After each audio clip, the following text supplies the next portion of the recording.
En esta mañana por su misericordia, por su gracia, su bondad sobre nuestras vidas. Amén. Gloria a Dios. Vamos a continuar con la palabra en esta mañana. O sea, me refiero al tema que hemos venido considerando en estos últimos domingos. Y el domingo pasado hablamos sobre sujetarse es estar bajo cobertura. Y en el Salmo 18, en el versículo número 2, el salmista allí emplea varios apelativos para referirse a este principio. Y cuando leemos el Salmo 18, en el versículo 2 encontramos que él dice que él es roca mía, que él es castillo, que él es fortaleza, que él es libertador. Todos esos apelativos quieren decir que el salmista estaba diciendo que él estaba bajo la autoridad suprema y está hablando de ese principio de sujeción, que sujetarse es estar bajo cobertura. Y si leemos el Salmo 46, en el versículo 1 también, él está diciendo que él es nuestro amparo, él es nuestra fortaleza, que él es nuestro refugio. También utiliza esos apelativos diciendo el salmista que él está bajo la cobertura del Dios eterno y hablando de este principio de sujeción. Pero bien, en esta mañana quiero hablar acerca del tema, la sujeción es una norma del reino. La sujeción es una norma del reino. Y aquí hay unos textos que están en varias partes de la Biblia, específicamente en el Nuevo Testamento. Por ejemplo, en Efesios capítulo 5, versículo 22, dice que las casadas estén sujetas a sus maridos. En Efesios 5, 24 dice la iglesia está sujeta a Cristo. En Hebreos 13, 17 dice que las ovejas deben estar sujetas a sus pastores.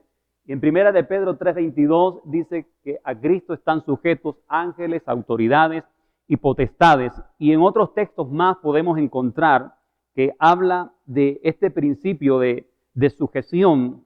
Pero quiero señalar estos textos de manera específica para aprender un poco más acerca de lo que el Señor quiere enseñarnos de este principio de sujeción.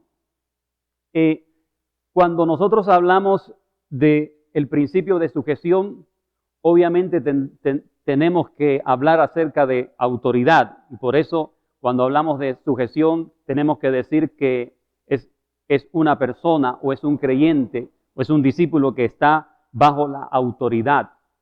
Porque autoridad es cobertura, autoridad es refugio, autoridad cubre, autoridad protege, autoridad salva. Si usted mira, por ejemplo, el ladrón en la cruz, cuando encontramos esta escena que está en el Evangelio según San Lucas, en el capítulo 23, versículo 39 al 42, uno de los ladrones está reprochando al Señor en ese momento, diciéndole que si Él es Dios, que se baje de la cruz y se salve y los salve a ellos también, de paso. Y el otro ladrón le replica y le dice, ni aun estando en la misma condenación, temes a Dios. Nosotros estamos aquí por nuestros hechos, merecemos esto, pero Él no, porque Él ningún mal hizo. Y luego mira a Jesús y ¿qué le dice? Señor, acuérdate de mí cuando vengas en tu reino. Inmediatamente el Señor responde a esa sujeción. ¿Qué le dice el Señor? Hoy estarás conmigo en el paraíso. Porque la autoridad salva, trae protección, trae cobertura. Y cuando nosotros nos sujetamos, entonces encontramos ese cuidado, encontramos esa protección en la autoridad. Pero en el Salmo 91, nosotros encontramos este principio que el salmista lo describe de manera perfecta. Creo que todos conocemos este salmo y el Salmo 91 empieza diciendo, el que habita al abrigo del Altísimo morará bajo la sombra del Omnipotente. Con estas palabras que aparecen en este primer versículo, ahí podemos encontrar el principio de sujeción. Pero, ¿de qué manera puede aplicar estas palabras a una persona o a un creyente o a un discípulo? Estas palabras que están en el versículo número 1 y todas las que siguen en los siguientes textos de este salmo, no sencillamente pueden cumplirse en cualquier persona que cite este salmo o que lo rece o que lo tenga abierto en la sala de su casa. No es así de sencillo.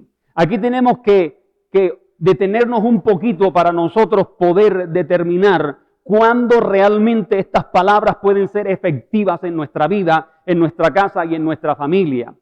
Cuando el salmista dice, el que habita al abrigo del Altísimo morará bajo la sombra del Omnipotente. Abrigo del Altísimo está hablando aquí de la presencia del Señor. Está hablando de estar bajo su gobierno. Pero para nosotros poder determinar exactamente que podemos recibir esta bendición, tenemos que fijarnos en la palabra habitar. Aquí él dice, el que habita al abrigo del Altísimo, entonces viene la respuesta, morará bajo la sombra del Omnipotente. Porque la palabra habitar es residir, la palabra habitar es quedarse, la palabra habitar es permanecer, es sentarse, como cuando María llegó a los pies de Jesús, que Jesús llegó a su casa, y lo primero que hace María es que sentarse a los pies de Jesús para escuchar al Señor. O sea, quería deleitarse, ella quería permanecer. Por eso es que Marta está afanada y se queja ante el Señor diciéndole, por favor, dile a mi hermana que me ayude. Pero cuando María ve entrar a Jesús, ella queda extasiada en el Señor. Inmediatamente se rinde. Ella quiere permanecer ahí. Ella quiere habitar en su presencia. Ella no quiere perder ningún instante. Llegó el Señor a su casa y ella quiere aprovechar cada segundo de la presencia de Jesús en su casa. Entonces, cuando nosotros leemos este salmo que dice el que habita, tenemos que pensar qué significa habitar. Y ya lo acabo de decir. O sea que el salmista está diciendo el que permanece, el que reside, el que se queda allí en su presencia. Entonces ese morará bajo la sombra del Omnipotente. Y ahí entonces empezamos nosotros a entender realmente cuándo estas palabras pueden ser eficaces en nuestras vidas cuando las declaramos. Cuando nosotros expresamos las palabras de el Salmo 91. Entonces, no se puede morar bajo la sombra o bajo la protección del Omnipotente si no se busca habitar en Él, si no se busca morar en Él, si no se busca permanecer en Él, si no se busca residir en Él, no podemos entonces morar bajo la sombra del Omnipotente. En otras palabras, habitar al abrigo del Altísimo es vivir a la manera de Dios. El que habita al abrigo del Altísimo quiere decir vivir a la manera de Dios, bajo los principios de Dios, bajo la norma de Dios, como Dios dice, como Él dice que nosotros debemos vivir. Entonces, lo que trae la protección del Omnipotente a nuestras vidas o a una persona, lo que trae esa cobertura es habitar en Él, permanecer en Él. Quiere decir que para recibir la cobertura, la protección, el cuidado, la salvación del Omnipotente, la idea no es habitar en Él por un tiempo determinado para recibir solamente sus dádivas, para recibir sus beneficios y entonces luego abandonar ese refugio de seguridad porque ya encontré o ya Él me dio lo que yo estaba buscando. Entonces ahora abandono por un tiempo esa habitación o esa presencia de Dios y sigo en mi camino. O sigo haciendo lo que satisface mis deseos porque ya el Señor me dio lo que yo quería.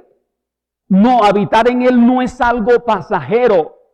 Habitar en Él es permanecer bajo su voz, Por eso el Señor Jesús en Juan capítulo 15, versículo 4, dijo, permaneced en mí y yo en vosotros. El Señor está hablando claramente ahí a sus discípulos. Ustedes tienen que permanecer en mí. Cuando ustedes permanezcan en mí, entonces permaneceré en vosotros. Es decir, se va a desatar lo que acabo de decir de este Salmo 91. Por ejemplo, sus bendiciones aquí. Entonces, Dios no quiere que busquemos su habitación. Dios no quiere que ninguno de nosotros busquemos su refugio por un tiempo determinado, por un momento, y luego nos desaparecemos. Que lo busquemos en el momento crítico que estamos viviendo, en la crisis por la que estamos pasando, y luego, ya Señor, bendijiste mi vida, gloria a Dios, gracias Señor por esa bendición, y adiós. No, como los que utilizan el Salmo 91 para espantar espíritus y lo tienen abierto en la sala de su casa o en el cuarto porque piensan que así abierto simplemente eso va a actuar. No, eso es letra muerta. Allí no pasa nada si la vida de la persona que abrió el Salmo no está viviendo conforme a lo que dice el Salmo 91, iniciando con la palabra habitar. Entonces no funciona así. Ignoran realmente lo que esta palabra significa y simplemente lo quieren utilizar como una tabla de salvación en el momento en que estoy en apuros o me estoy ahogando. Así que no es recitar simplemente este salmo o tenerlo abierto ahí. No funciona así, sino se vive como Dios dice que debemos nosotros vivir. Debemos sujetarnos a su palabra realmente. Debemos obedecer sus principios, sus normas, dejar lo que Él está pidiendo que nosotros dejemos, que nos desprendamos de lo que Él nos está diciendo, que nos desprendamos de aquello que no le agrada a Él. Que dijo el Señor Jesús en Juan 8:29, el Señor dijo, el que me envió conmigo está. No me ha dejado solo el Padre. ¿Por qué? Porque yo hago siempre lo que le agrada. Aquí en este texto de Juan 8:29, el Señor está siempre sujeto al Padre. Y por eso Él dice, el que me envió no me ha dejado. ¿Por qué no me ha dejado? Porque siempre hago lo que le agrada. Es decir, estoy viviendo bajo su voz, bajo su palabra.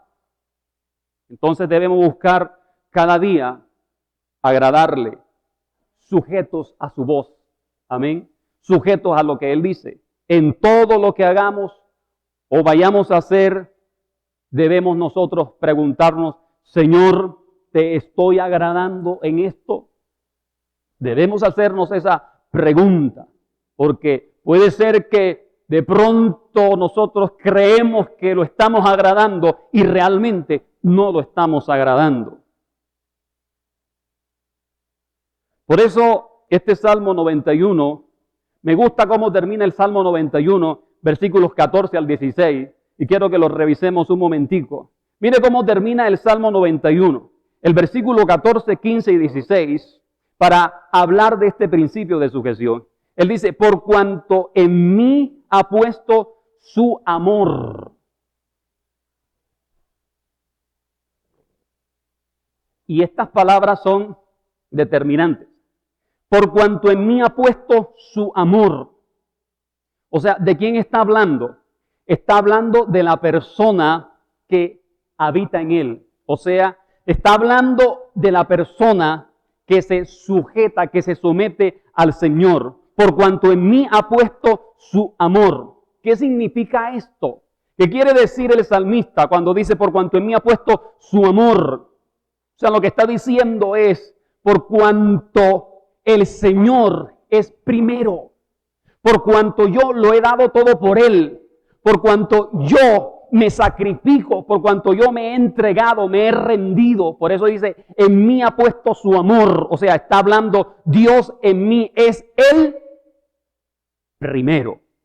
Amén. Eso es lo que está diciendo. Por cuanto en mí ha puesto su amor, entonces todas esas bendiciones son derramadas.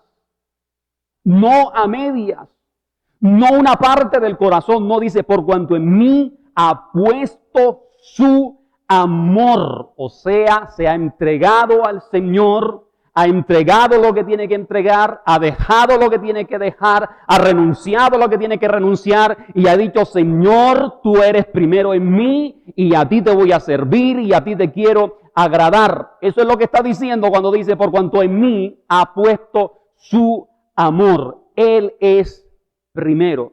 Entonces sigue diciendo este texto, yo también lo libraré. Viene la respuesta de Dios cuando hay realmente una vida entregada a Él. Yo también lo voy a librar.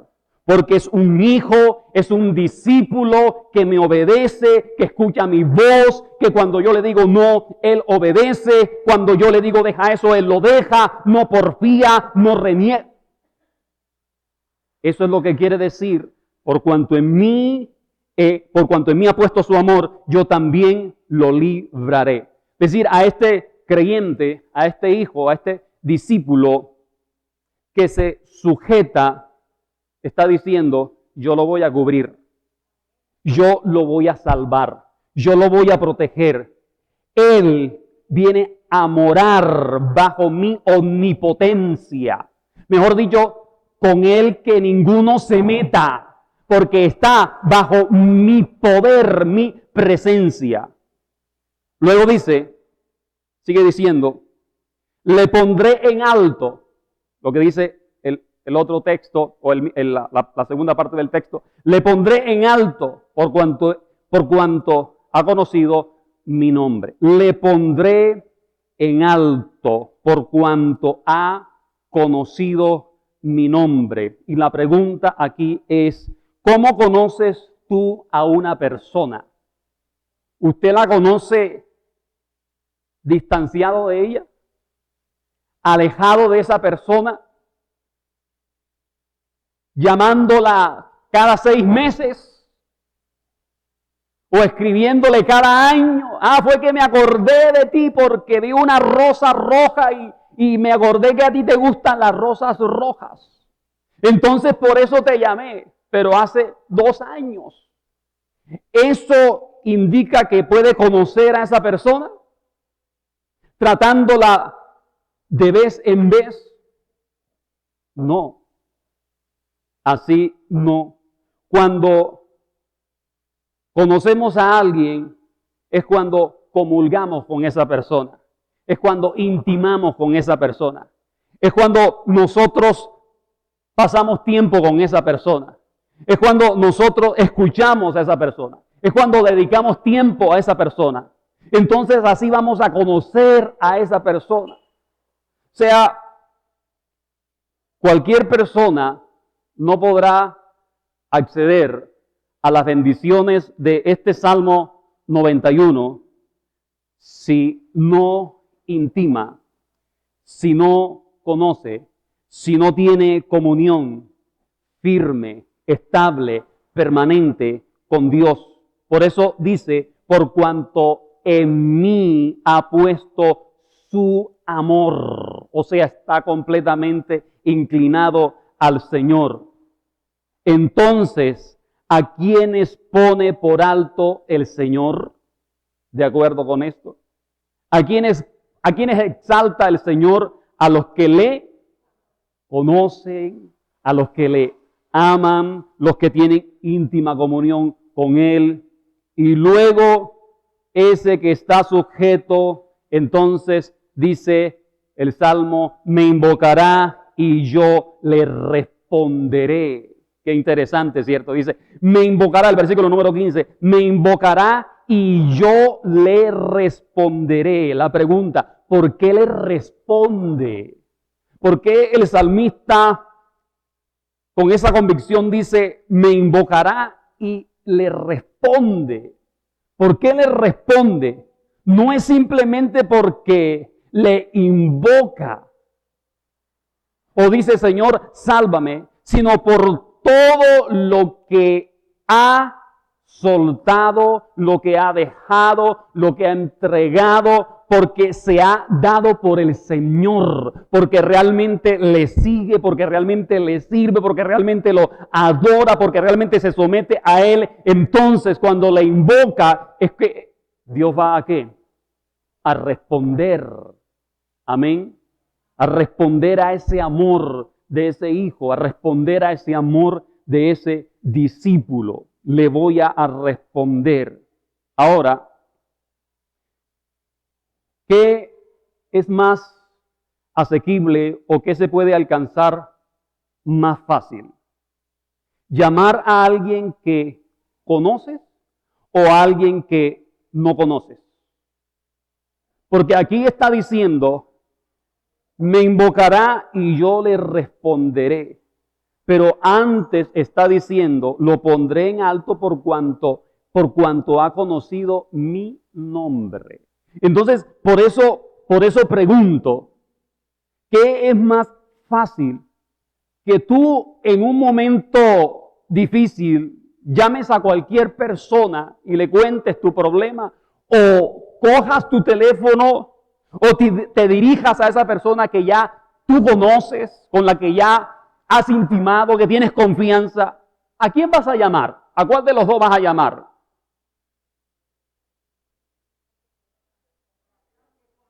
Al que conozco, con aquel que tengo confianza, a ese es el que yo voy a llamar. Llamar a alguien que ya tú conoces, a alguien que sabes que te va a escuchar. Tú lo llamas y tú le cuentas. Entonces, ¿a quién invoca el salmista? Al Dios que él conoce, pero no de oídas, que conoce porque está en esa comunión con Él. Amén. Que conoce porque cada día se rinde al Señor. Por eso entonces invoca a ese Dios que conoce.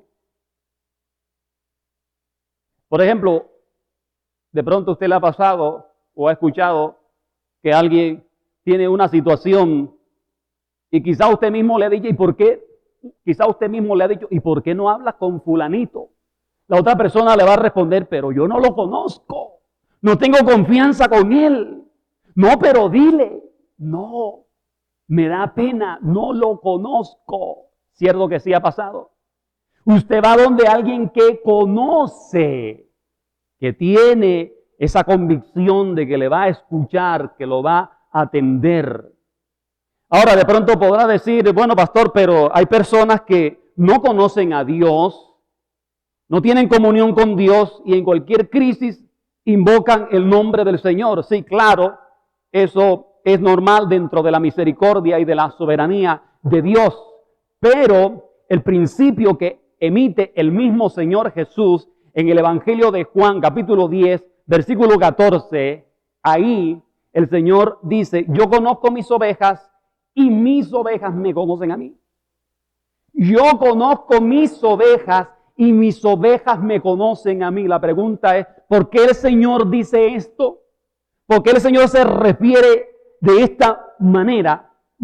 Conozco mis ovejas y las ovejas me conocen a mí. O sea, quiere decir que está hablando de que hay una ¿qué? Una relación, que hay una comunión, que hay intimidad. Por eso el texto dice, conozco mis ovejas y las ovejas me conocen a mí. Entonces, le conocen. ¿Por qué las ovejas le conocen? Porque andan con Él, porque conviven con Él, porque se someten a Él, porque permanecen en Él. Entonces, por eso le conocen. Ahora, ¿quiénes son las ovejas? Las ovejas son las que se sujetan a su pastor. Las ovejas son las que oyen a su pastor, son las que escuchan a su pastor. La pregunta es, ¿le estamos escuchando? ¿Le estamos escuchando? Versículo 16 del Salmo 91 termina diciendo, los saciaré de larga vida y le mostraré mi salvación. Los saciaré de larga vida y le mostraré mi salvación.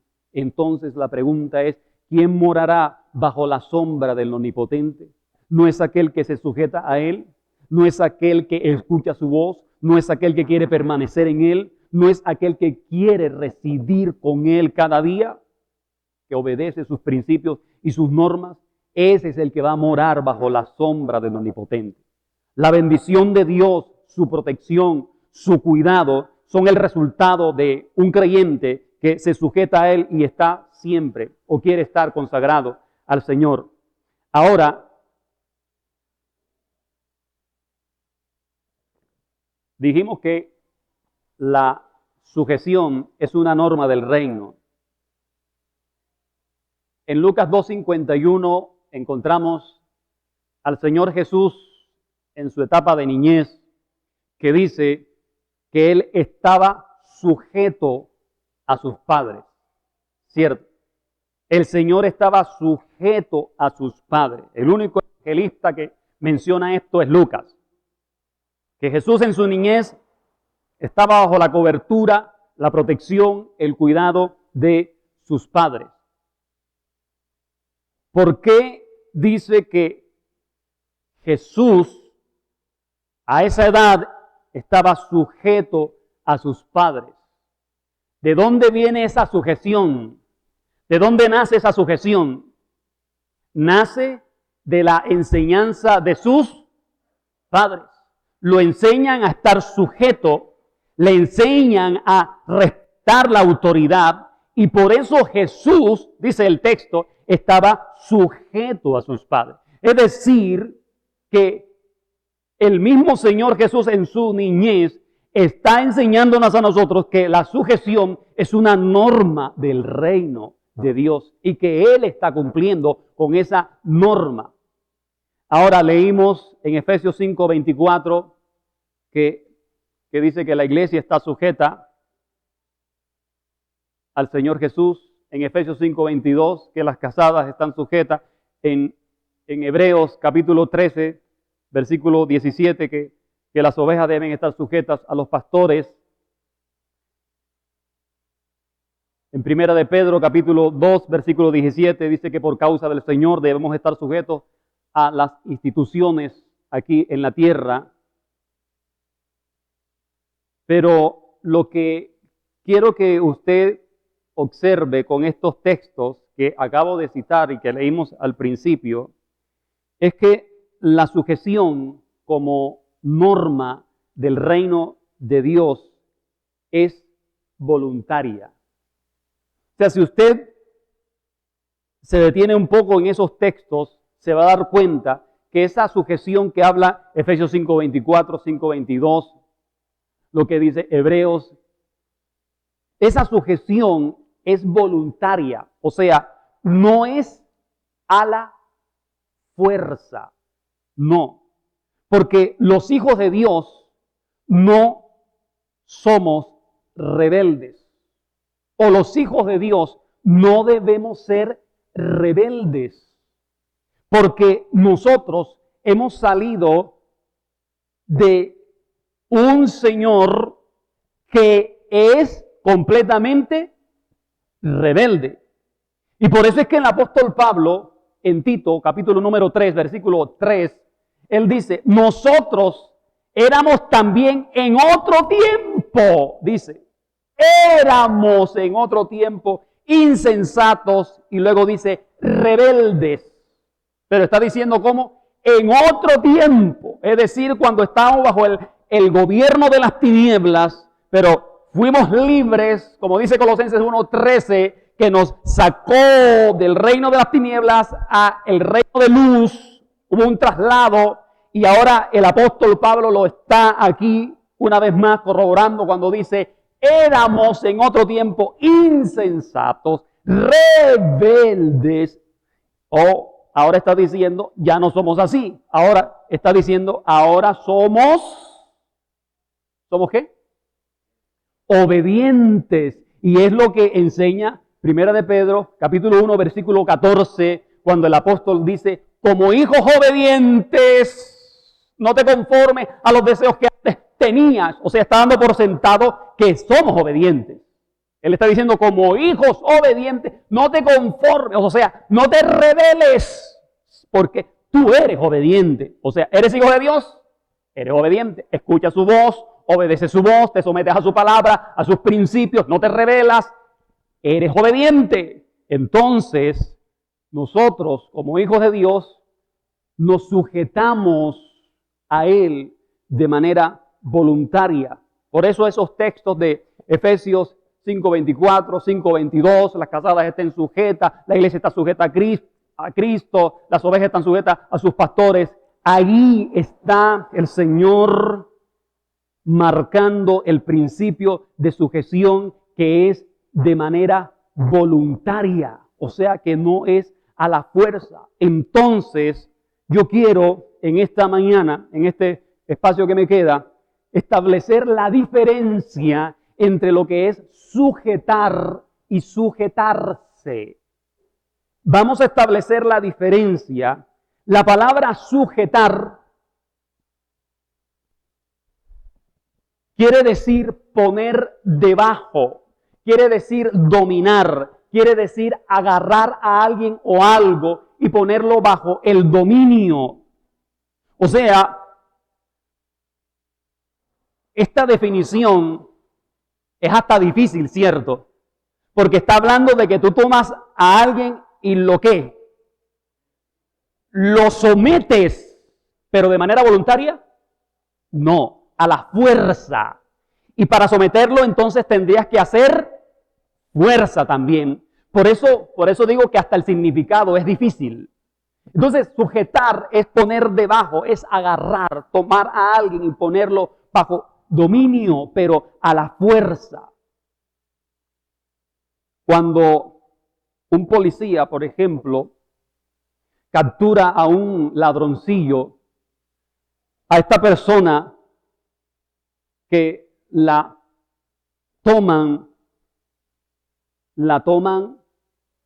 voluntariamente, a la fuerza, lo someten. Ahora, algunos se rinden, pero se rinden porque le dicen, alto, suelte el arma. Entonces se rinde, pero lo están sometiendo a la fuerza. Por eso se habla de la fuerza. ¿La fuerza qué? Pública. Porque están sometiendo a las personas, porque fácilmente, si los que están en la cárcel les dan la oportunidad de escaparse, ¿qué hacen? Escapan. Y muchos buscan la forma de hacerlo, porque en ellos hay un espíritu rebelde. No quieren sujetarse y no quieren ceder y no quieren cambiar. Hay un espíritu rebelde. Entonces son sometidos, son dominados a la fuerza. Esta palabra sujetar viene del griego yupotazo. ¿A qué le suena eso? Yupotazo. Eso que usted pensó. Son dos palabras. La palabra yupo significa debajo y la palabra tazo, ordenar. Yupotazo, debajo, ordenar. O sea, está hablando que es poner en sujeción o poner debajo mediante una orden. Como cuando usted lee en el Nuevo Testamento que el Señor llegaba a un lugar y mandaba a callar a los demonios para que se sujetaran. ¿Acaso los demonios se sujetan voluntariamente? No, porque son rebeldes y están bajo el dominio del mayor rebelde, que es Satanás. Entonces, ellos no se sujetan de manera voluntaria. Entonces, sujetar es agarrar, es dominar, es doblegar, tomar a la fuerza. Pero vamos a ver entonces lo que significa sujetarse. Sujetarse significa sostenerse, significa agarrarse de algo o agarrarse de alguien. Como cuando dice la iglesia está sujeta a Cristo. O sea, nos sujetamos a Él de manera voluntaria. Bueno, eso creo, ¿no? Nos sujetamos a Él de manera, y eso es lo que debe ser. Sujetarnos al Señor de manera voluntaria. Lo mismo cuando dice las casadas estén sujetas también de manera voluntaria. Ahora, la palabra sujetarse en griego es la palabra yupeiko, y esta palabra significa también, son dos palabras, la palabra yupo significa debajo, como la de sujetar, pero eiko significa ceder. Eiko significa ceder, o sea que yupeiko quiere decir ponerse bajo la autoridad o dominio de otro. Es el acto de ceder voluntariamente a una orden. Cuando escuchamos el llamado o cuando el Señor nos dice algo o cuando usted emite una orden a sus hijos, entonces debe haber un sometimiento voluntario a esa orden. Rendirse en obediencia, pero una obediencia voluntaria. Tiene que ver con sujetarse, no a la fuerza. Sujetarse es una actitud del corazón. Eso es sujetarse. O sea, un corazón que está completamente sometido. Y dentro de la sujeción juega un papel importante la voluntad. Dentro de la sujeción juega un papel importante la voluntad. Pero es una voluntad que está rendida. Ahí es donde aplica. Por ejemplo, le voy a dar este ejemplo. Yo cogí este micrófono, ¿cierto? Lo tengo aquí en mi mano. Yo estoy sujetando el micrófono. Pero a este micrófono que yo tengo aquí sujeto, si yo llamo a este micrófono para que venga a mi mano, ¿él va a venir a mi mano? No, ¿cierto? Solamente que esté en una película de ciencia ficción, se va a levantar y va a venir. Pero como no estamos en ciencia ficción, sino en la realidad, si yo llamo al micrófono, él no va a venir a mi mano. Él se va a quedar ahí. Él no va a responder. ¿Por qué? Porque no tiene voluntad. Por eso se va a quedar ahí. Sencillamente, no tiene voluntad. Por eso se queda ahí. Entonces, cuando nos referimos a aquellos que tienen voluntad, esos son los que se van a sujetar. ¿Y quiénes son los que tienen voluntad? ¿Quiénes son los que tienen voluntad? Nosotros. Todos nosotros. Usted no tiene voluntad. Todos tenemos voluntad. La que nos dio Dios. Amén. Nosotros, el hombre, tiene voluntad. Entonces, ¿a quién se va a sujetar el hombre? A la autoridad. ¿A quién nos vamos a sujetar? A la autoridad. Nosotros tenemos la voluntad que Dios nos ha dado. Ahora, otro ejemplo. Si usted tiene un burrito, usted no creo que le va a decir al burrito, bueno, burrito, mañana tenemos que llevar una carga a una vereda. ¿Estás de acuerdo? ¿Quieres ir conmigo o no quieres ir? ¿Qué le va a responder el burrito? Ah, sí, estoy de acuerdo, claro que sí, con mucho gusto. O le va a decir, no quiero ir. No. El único burro que habló fue el que está en número, ¿cierto? La burra de Balaam, porque Dios le hizo hablar. Pero el burro no va a responder nada. Simplemente usted lo coge al día siguiente y le monta la carga, así el burro no quiera ir. Usted lo somete y lo obliga a llevar la carga. Usted lo está sometiendo. ¿Cierto que sí? Porque no tiene voluntad. Usted no ha visto los perros. Los perros usted les habla y no le hacen caso. Usted se cansa de llamarlos y tiene que ir a someterlos. Entre, ¿cierto? Por ahí había un perrito que se llamaba Luna. Y esa señora se cansaba de llamarlo y se desgarraba. Luna, Luna, Luna, Luna. Más caso hacía la luna del cielo que el perrito. ¿Por qué? Tienen voluntad. Por eso el salmista claramente dice, recuerde Salmo 32, 9, dice, no seáis como el mulo o como el caballo, sin entendimiento, sin voluntad, no se quieren someter, entonces hay que ponerle freno y cabestro, porque si no, no se sujetan. ¿Se da cuenta? La comparación que hace el Señor está diciendo, hijos, iglesia, mis discípulos, no sean como el mulo, como el caballo que hay que ponerles. O sea, hay que someterlos a la ¿qué? A la fuerza. Someterlos a la fuerza. No tienen entendimiento. Y el Señor está diciendo ahí, no sean como ese animalito que no se quiere sujetar. Y hay personas que parece que no tuvieran voluntad. ¿Por qué? Porque escuchan. El Señor les habla y no obedecen. O sea, se parecen al micrófono. Se quedan ahí como si no hubieran escuchado nada. Y siguen en su misma condición. O pueden decir, ¿verdad que el Señor nos habló? Pero ahí se queda en que nos habló. Parece que no tuvieran voluntad, porque no obedecen lo que el Señor está diciendo. O sea, no se quieren sujetar, no se quieren someter. Entonces, dentro del reino, el asunto no es de sujetar, sino de sujetarse. No es de sujetar, sino de sujetarse. El Señor Jesús lo enseñó a sus discípulos en Marcos capítulo 3, versículo 13 al 14.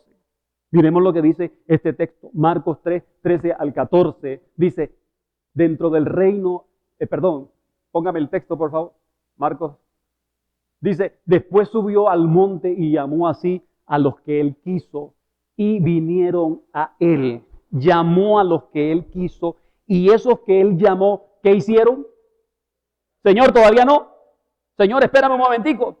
Señor, déjame dar un paseo más. No, cuando dice que los llamó, dice que respondieron a su voz. O sea, inmediatamente se sujetaron a la voz del Señor. Vinieron a Él. Eso es lo que quiere decir, vinieron a Él. Quiere decir que se sujetaron, respondieron voluntariamente al llamado del Señor. Y luego dice, y estableció a 12. El Señor los establece. Y establecer, dice el diccionario, significa hacer que empiece a funcionar algo con el propósito de darle continuidad.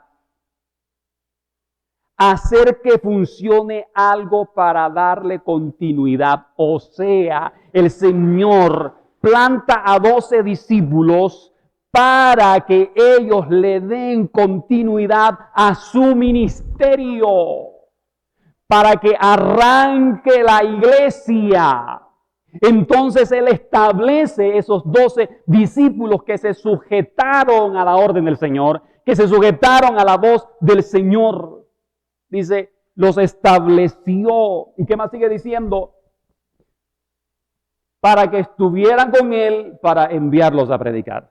Para que estuvieran con Él, o sea, estuvieran con Él es para darles una formación, para equiparlos, para prepararlos, capacitarlos, que se pusieran en línea con la voluntad de Dios. Y eso es lo que Dios quiere hacer con cada uno de nosotros cuando Él nos está llamando, que nos pongamos en línea bajo su voluntad.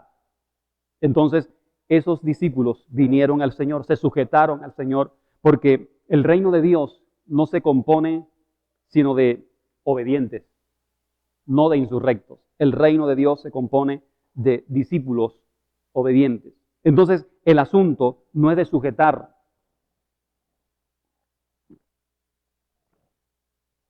El asunto es de sujetarse.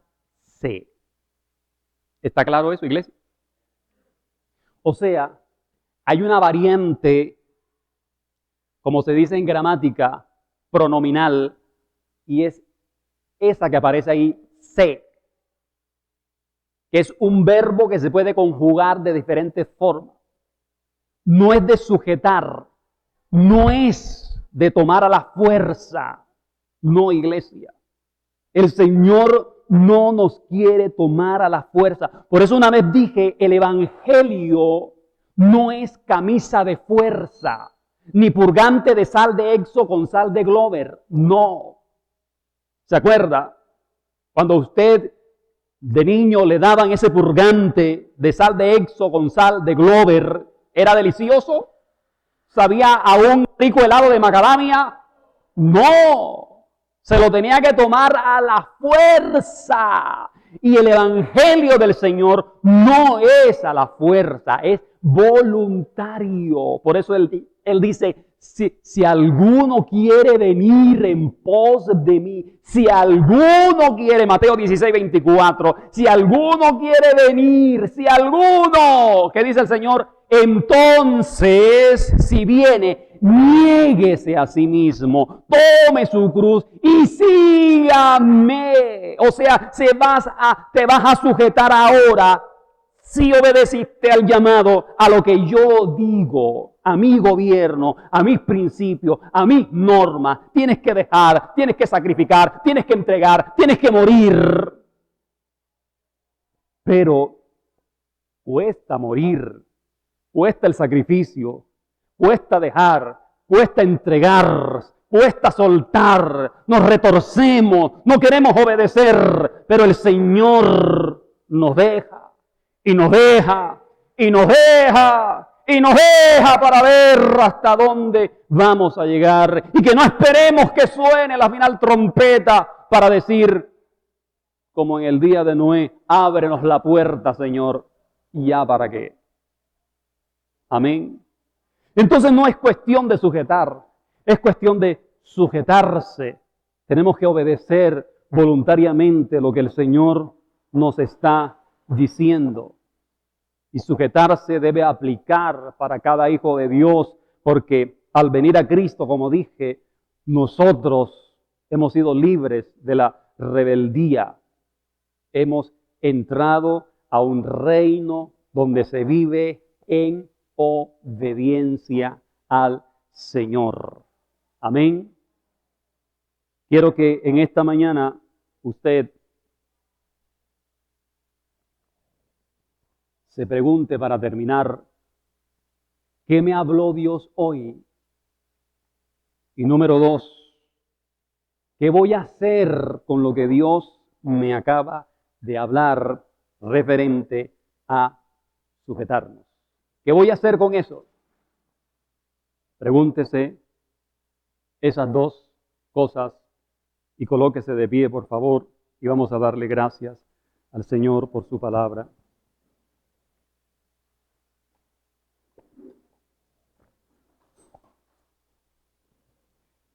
Padre, te bendecimos. Señor, honramos tu nombre. Te damos gracias por tu palabra. Señor, gracias por lo que has hablado a nuestras vidas en esta mañana. Oh Dios, queremos ser esos hijos obedientes que dice tu palabra, Señor. Queremos obedecerte, Señor. Queremos ser ovejas de tu prado, Señor. Ovejas que escuchan tu voz. Ovejas, Señor, que siguen tu voz. En el nombre de Jesús, Señor, tómanos, por favor.